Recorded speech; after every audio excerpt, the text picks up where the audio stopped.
Kumar NV, working as an associate professor in the Department of Management Sciences, Maharaja Institute of Technology, Mysore.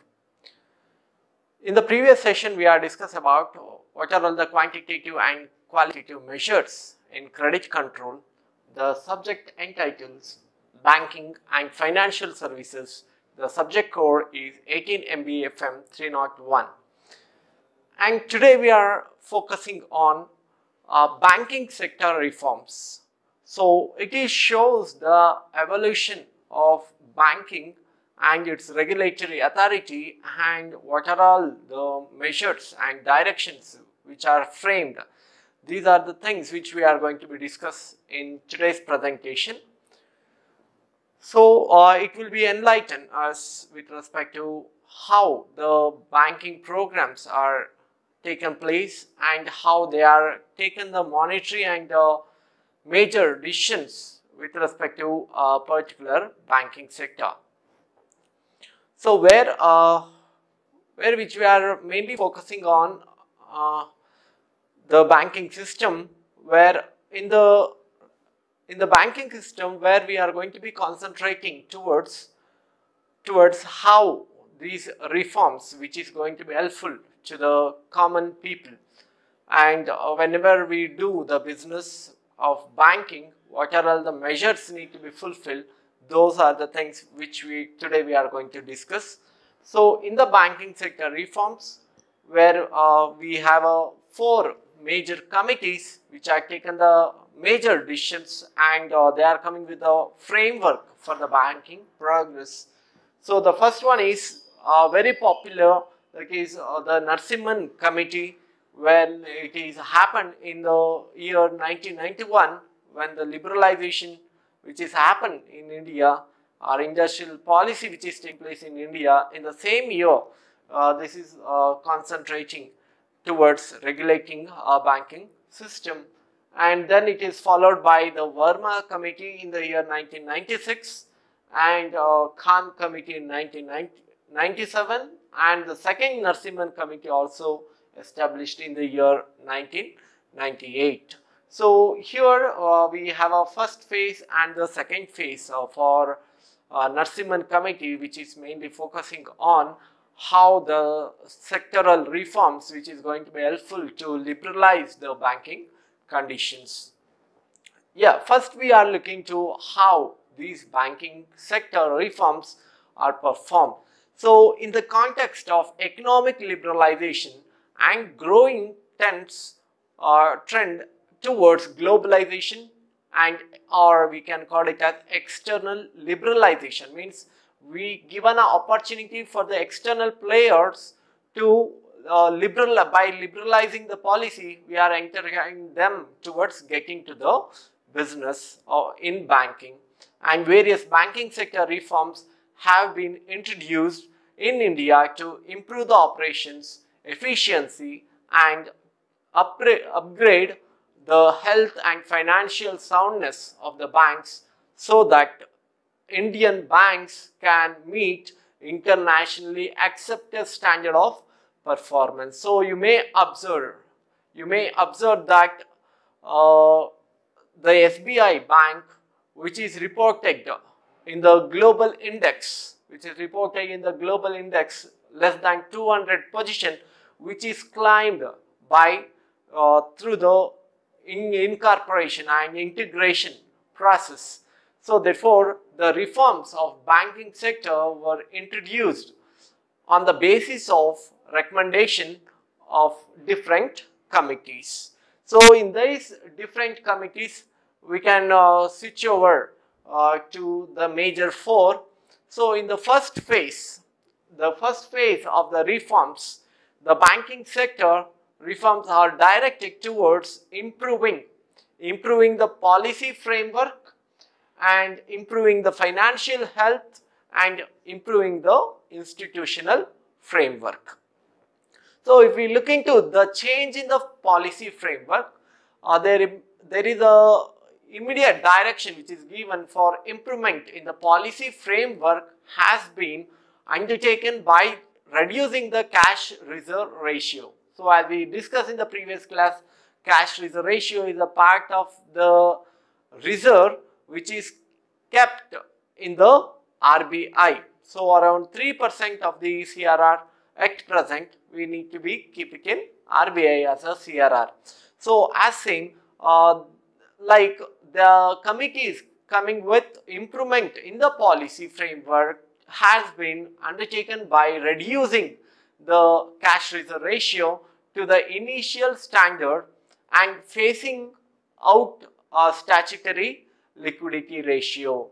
So statutory liquidity ratio also they are planning to cut down, and deregulation in interest rates. So deregulation in the interest rate means whatever the interest rate which is prescribed by the RBI, that is not make a mandate for each and every organization to follow the same rates. So therefore, they make it into deregulation of interest rates. So therefore, few of the commercial bankers, they are going to be posed different rates, and widening scope of lending to priority sectors. So earlier there is a restriction, only they have to be concentrate on the particular sector to provide the loans, but later the first phase, the committee which is recommended towards given a more scope of lending priority sectors, and by linking and leading rates to the size of advances. So therefore, which is makes helpful in the liberalizing the policy, the bankers are make more profitable, as well as when they reduce the CRR SLR rate, then the bankers are very happy towards make use of that money for lending purpose. Also they are concentrating on priority sectors investment. So therefore that makes the deregulation in the interest rates that is helpful to the bankers to fix more rate than whatever the base rate which is given. So therefore that is also creating more spread for the bankers. Then the second one, they are focusing on improving financial health. So improving financial health means improvement in the financial liquidity condition, financial performance in terms of profitability. So here the attempts to improve the financial soundness of the banking sector have been made by prescribing prudential norms. Moreover, steps have been taken to reduce the proportion of non-performing assets. So you may heard the term of non-performing assets. So non-performing assets where it is going to be a dead asset, and even it is not going to be contribute anything, even though the percentage of the bad debts will be higher for the bankers in terms of net non-performance assets. So when the NPAs rose, obviously it is going to be impact on the particular banker performance. Then moving to the next point where we are concentrating on improvement of institutional framework. So improvement in the institutional framework, such improvements have been achieved in three ways. The first one is recapitalization. So recapitalization is one of the strategy where whatever they have existing reserves, and those reserves are converting into recapitalization. So they are going to be improve the capital base by make use of or utilizing the reserves, and also they are focusing on creating a competitive environment. So therefore here we can found that there are national banks, there are international banks, there are cooperative banks. These are the different types of banks which is associated with more competition level. So more facilities, more services they are going to be rendering to the society. So that is given more competitive environment to the particular country. So therefore it will be helpful for both the consumers as well as business players, even for the bankers. Strengthening the supervisory system. So supervisory system, as we know that we have a major bank, our central bank, we call it as a, they are playing a role like they are supervisory function, they do regulating function. Also they are considered as a bank. So therefore in each and every aspect, the supervisory function is most important, and they are going to be guide and regulate the entire banking process. So therefore, in the first phase of the bank sector, reforms is completed, and the second generation reforms which are underway concentrate on strengthening the very foundation of the banking system in three ways: by reforming the structure of the bank industry, and technological upgradation, and human resource development. So here in the first phase, I will look into these factors where they are focusing on change in policy framework.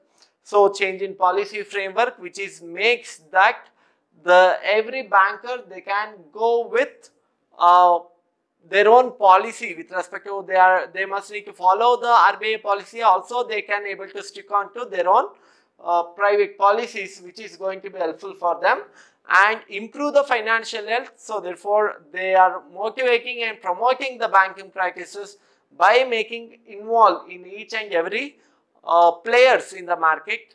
And the third one, which is focusing on improve institutional framework. So where we are going to create a competitive environment and strengthening the supervisory system. So when we are focusing into the second reform or second generation reform, where they are going to concentrate on again three major concentration factor.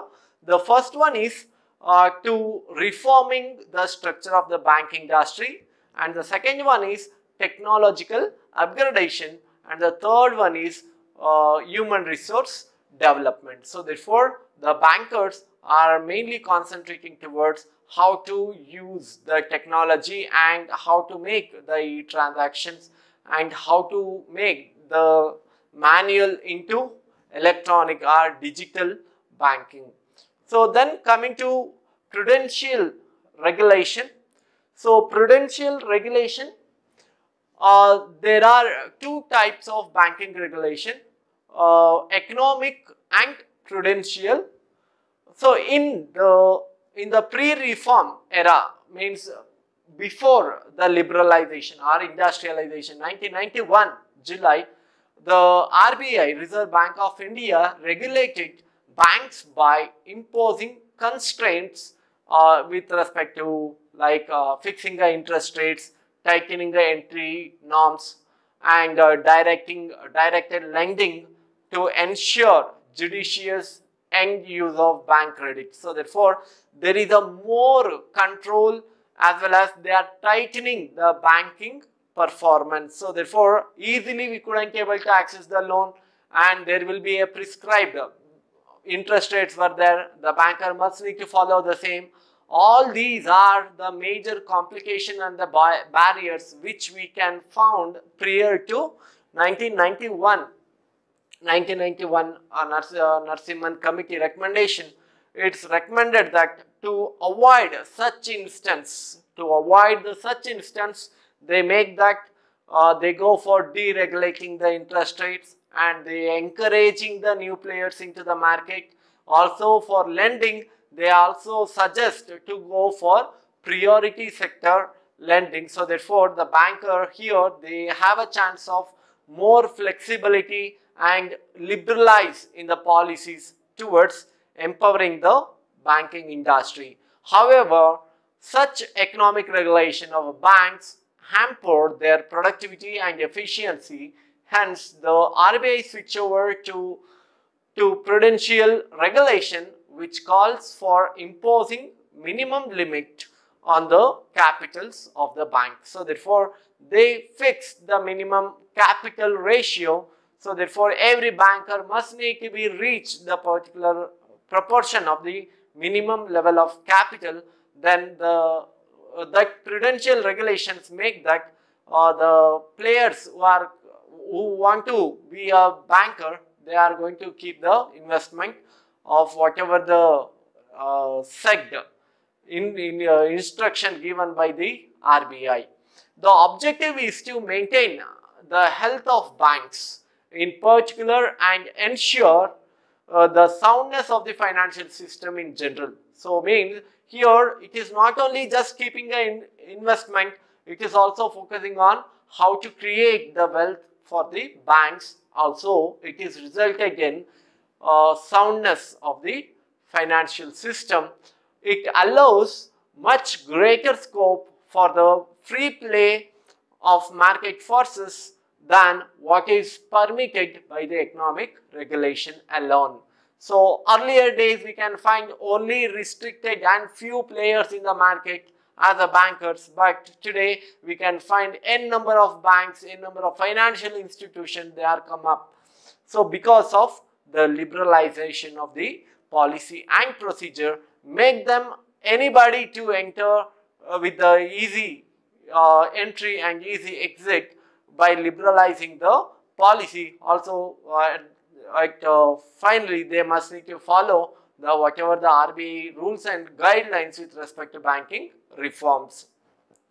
On the basis of this recommendation of the Committee of Banking Sector Reforms, April 1998, the second Narasimhan Committee, which is framed as the Prudential Norms, and the major objective, the main objective of setting such norms to ensure financial safety, soundness and solvency of banks. So these three are most important. Earlier we can found that banks, they don't have much safety. They are creating more NPA.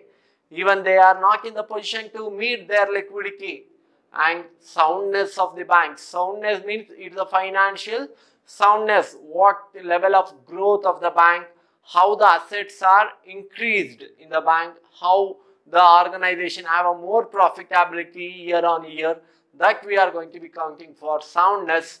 And also it is most important to measure the solvency of the bank.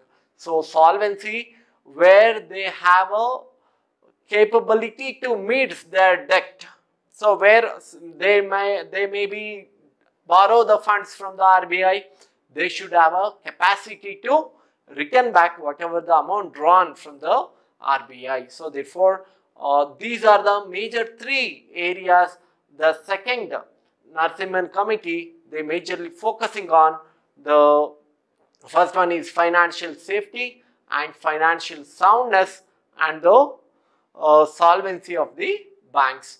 So these norms are directed towards ensuring the banks carry on other operations as prudent entities and free from under risk taking and do not violate banking regulation in pursuit of profit. So means whenever they want to take the risk, then obviously they make it as free from under taking the risk. So therefore the bankers get more safety, more profitability and more achievement of whatever the regulations which are prescribed by in the Prudential Regulation. So here in the Prudential Regulation, which is mainly concentrate on again three factors. The first one is non-performing assets, and the second one is capital adequacy ratio, and the third one is diversification of operations. So first we are looking to the diversification, non-performing assets. So non-performing assets, you may heard this term earlier whenever the news they announce with respect to any banks like such as SBI, Yes Bank, they keep on announcing the rate of NPA or the amount of NPA which is not claimed by the debtors. So these are serious problem faced by the public sector banks in 1990s was a high proportion of NPA. When the proportion of NPA is higher, the profitability will be declines. So because they are not having much solvency level, the solvency level declines when they have a high proportionate of NPA.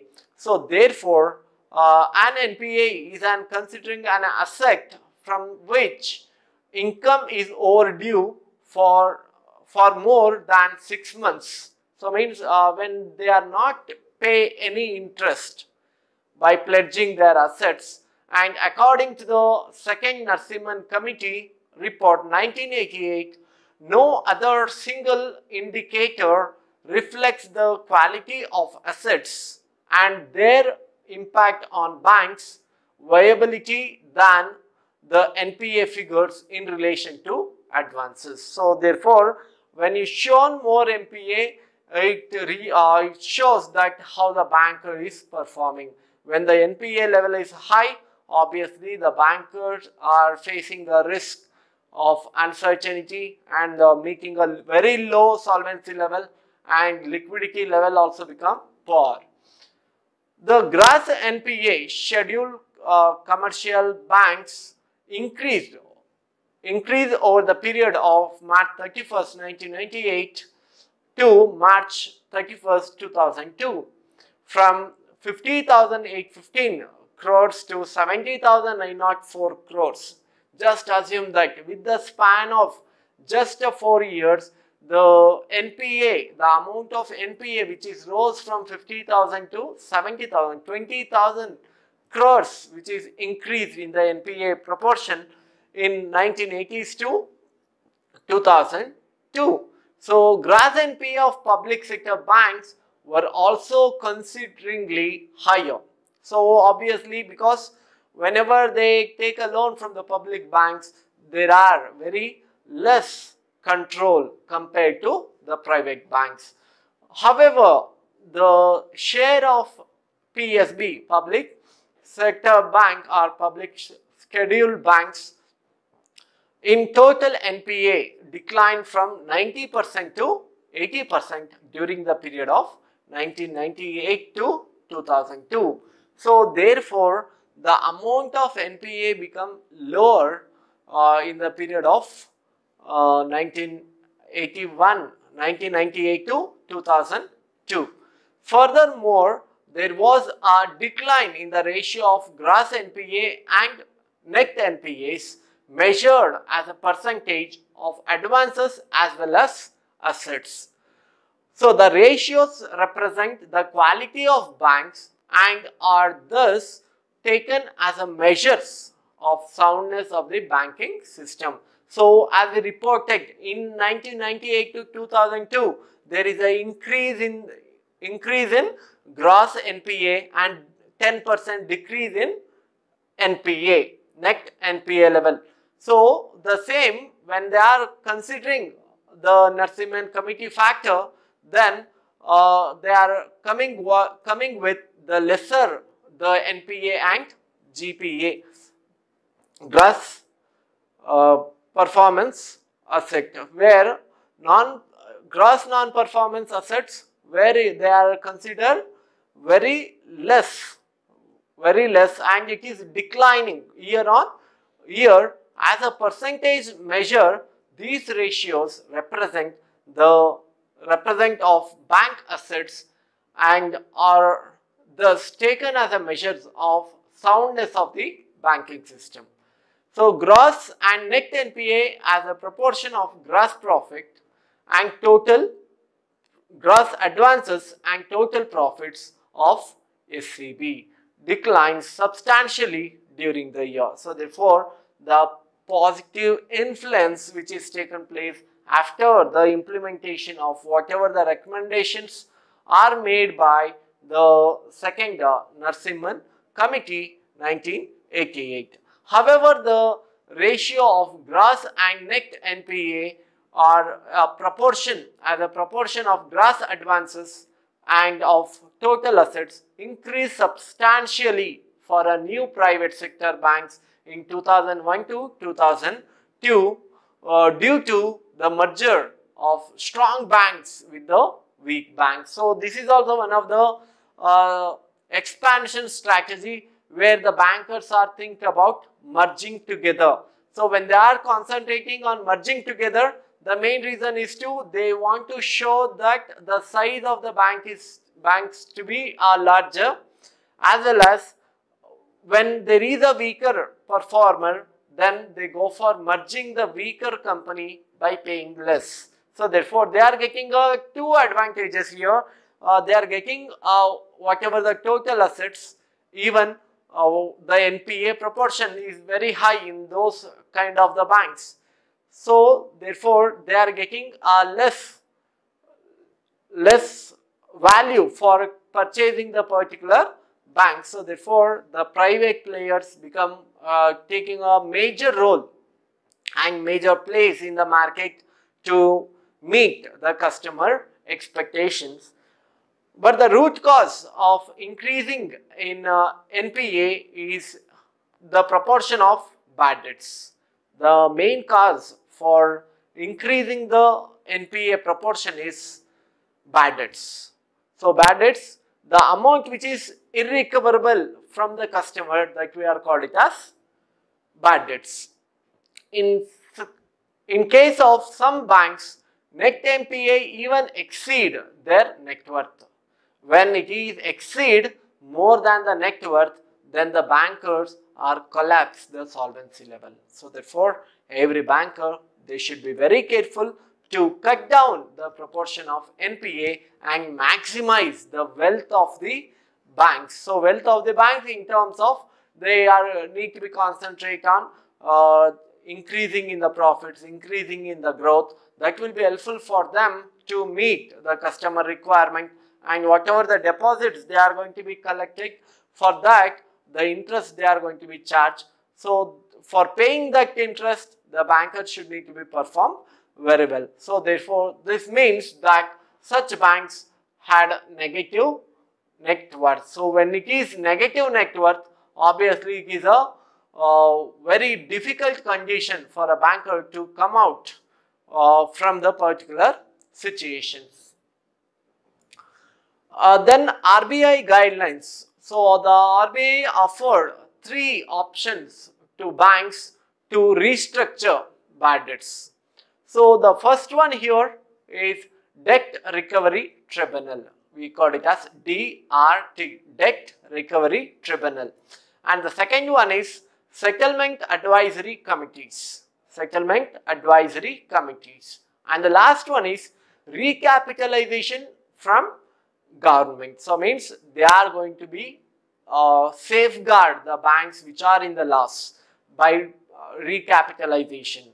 So therefore, the government, they are going to be push some cash or financial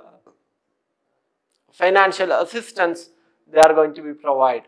So guidelines of Settlement Advisory Committee were revised in June 2002 to provide a uniform, simplified, non-discriminatory and non-discriminatory mechanism for the recovery of the stock of net non-performing assets of all banks. So therefore, by this, the RBI taken the regulatory body and supervisory body towards controlling such NPA, creation of such NPA, and they are coming with the regulations for making a mechanism in the banking system. So altogether 7 debt recovery tribunals have been set up for speedy recovery of loans. Finally, with a view to altogether 7 DRT have been set up for speedy recovery of loans. Finally, with a view to enhancing the effectiveness of DRT. So the central government amended the Recovery of Debts Due to Banks and Financial Institution Act in January 2002. Then moving to the capital adequacy ratio. So banking sector reforms initiated by implementing Prudential Norms that also consist of capital adequacy ratio. The core of such reforms has been the broadening of prudential norms to the internationally accepted standards. So therefore, when we are entering into the international market, we must need to be stand forward by achieving the greater net worth, greater in the size, profitability, and setting standards. So in 1988, the Basel Committee for the International Banking Supervision made an attempt worldwide to reduce the number of banks failures by taking a bank's CAR, capital adequacy ratio, to the riskiness of the loans it makes. For instance, there is less chance of a loan to government going bad than a loan to, say, an interest business. So the bank will not have to hold as much capital in reserve against the first loan as against to the second. So therefore, the Basel Committee clearly they state that they are going to be consider the capital adequacy ratio to measure how much loan must need to be given by the banker. They are going to understand and make them to know that what level of capacity they had to grant the loans. So therefore, they are reduced, they are making cut down the failures of banks by achieving CAR. So therefore, throughout the world, commercial banks are under the legal obligations to maintain minimum capital funds for the sake of safety. Otherwise, what happen? You don't have a profitability, you don't have a solvency level, that will be resulted with huge losses. The bankers are become bankrupt, or they are in the financial distress. The reason in that the bank's capital base is vital important for its long-term variability. So because they must need to be maintained the proper capital, it also act as a shock absorber in the medium term, since it is given power to absorb shocks and thus avoid the risk of bankruptcy. As I said, when they have a more capital base, that capital base which will be helpful for that meeting the obligations, meeting the whatever the responsibilities they had, they can easily meet when they have a strong capital adequacy ratio. So therefore, the Basel Committee, which is recommended to maintain the standard capital adequacy ratio, that always helpful to the individual bankers to reduce the risk of creating the NPA or meeting whatever the responsibility they have. The bankers, they can easily they can meet the requirement. The bank's capital funds must be equivalent. The bank capital funds must be equivalent to the prescribed ratio on the aggregate of the risk-weighted assets. So risk-weighted assets means whatever the assets which is carrying a risk in the banking system with respect to liquid assets or fixed assets, where the liquid assets are more riskier. So therefore, they are going to consider those kind of the assets. The banker must need to be keep the equivalent of the risk-weighted assets and other exposures. So capital adequacy ratio is a measure of the amount,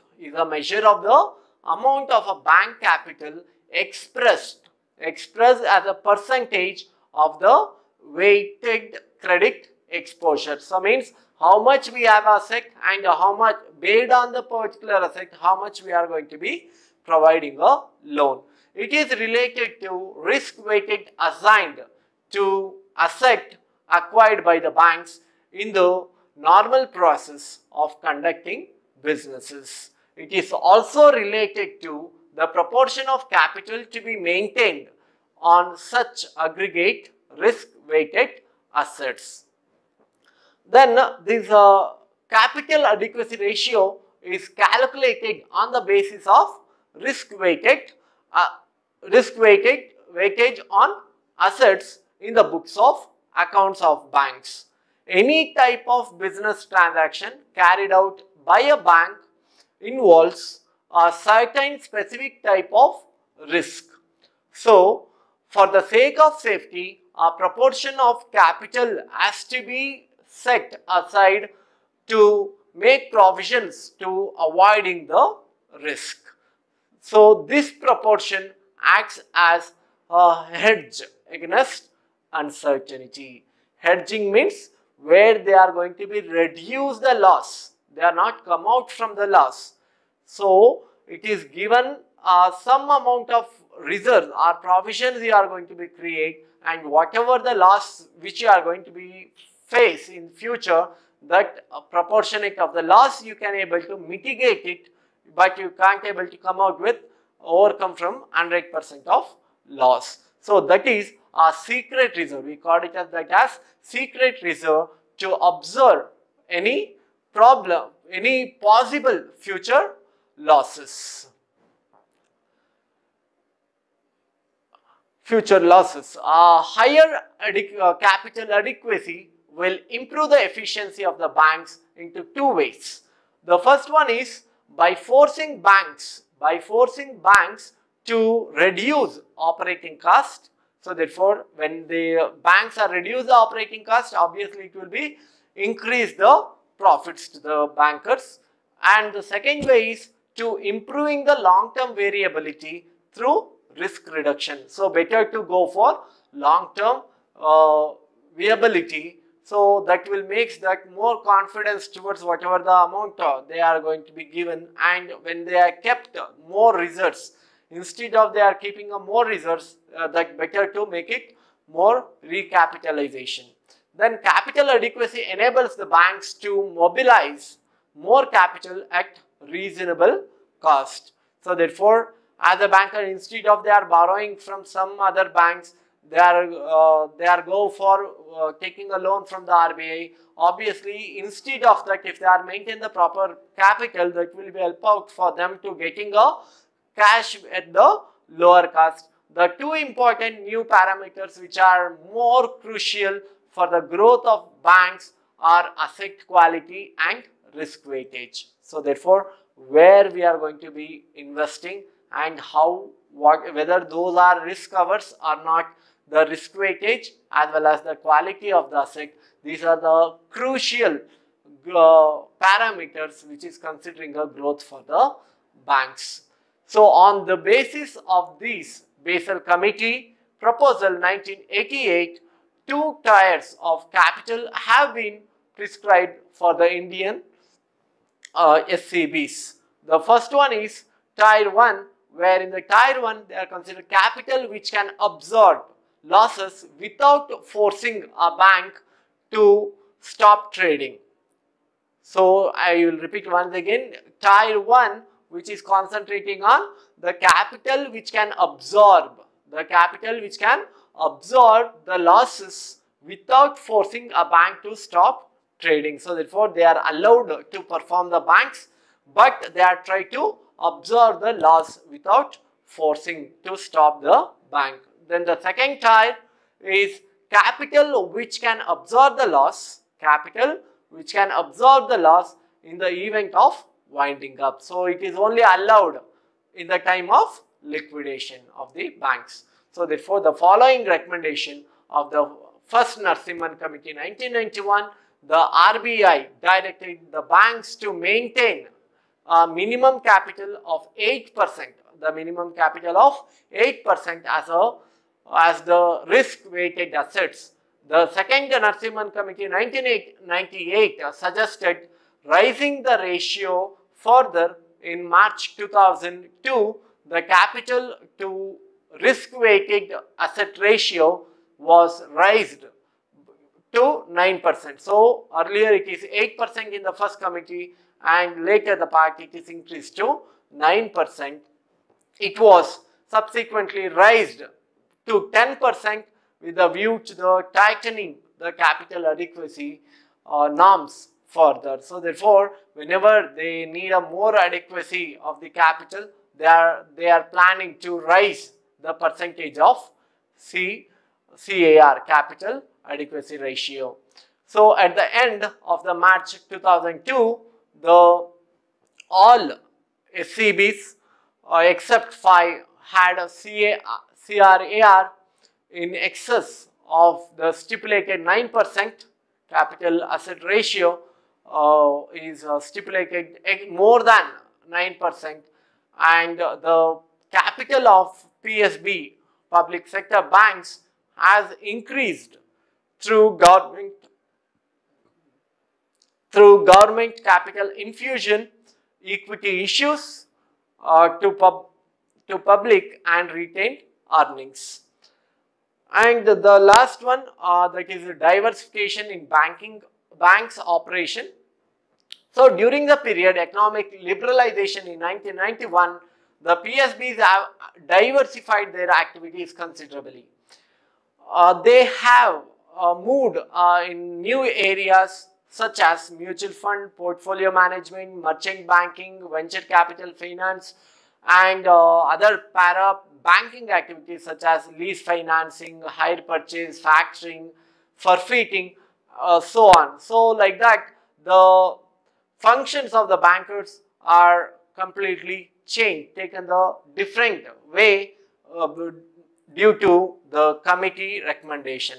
The main objective have been to make profits by deriving maximum economies of scale and scope, enlarge customer base, and providing various types of banking services under one umbrella, both directly as well as through the subsidiary.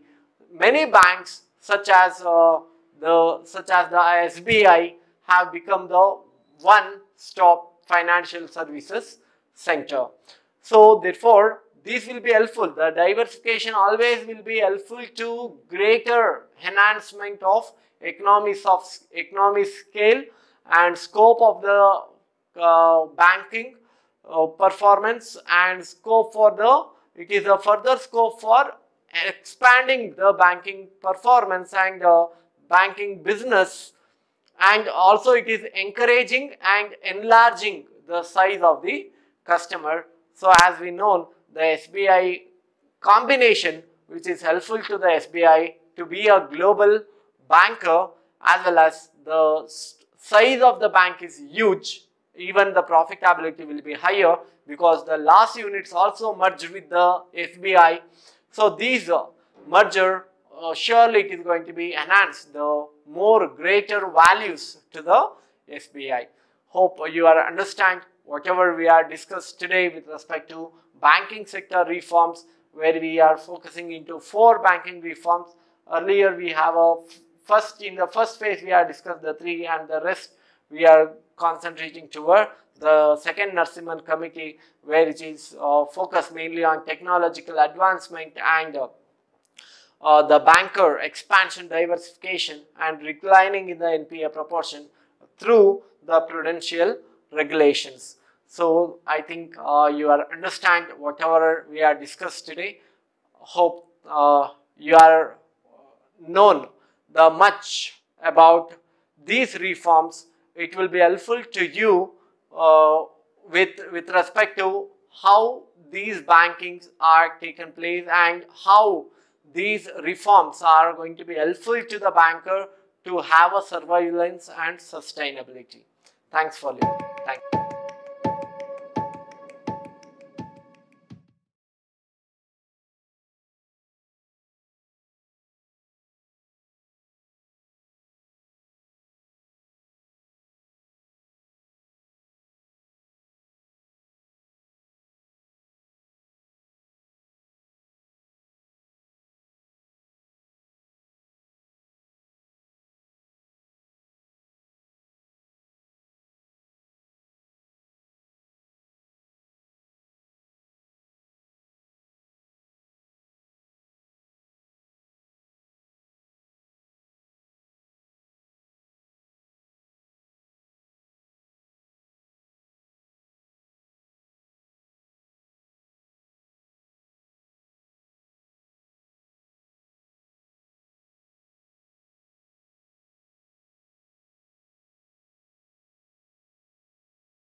all.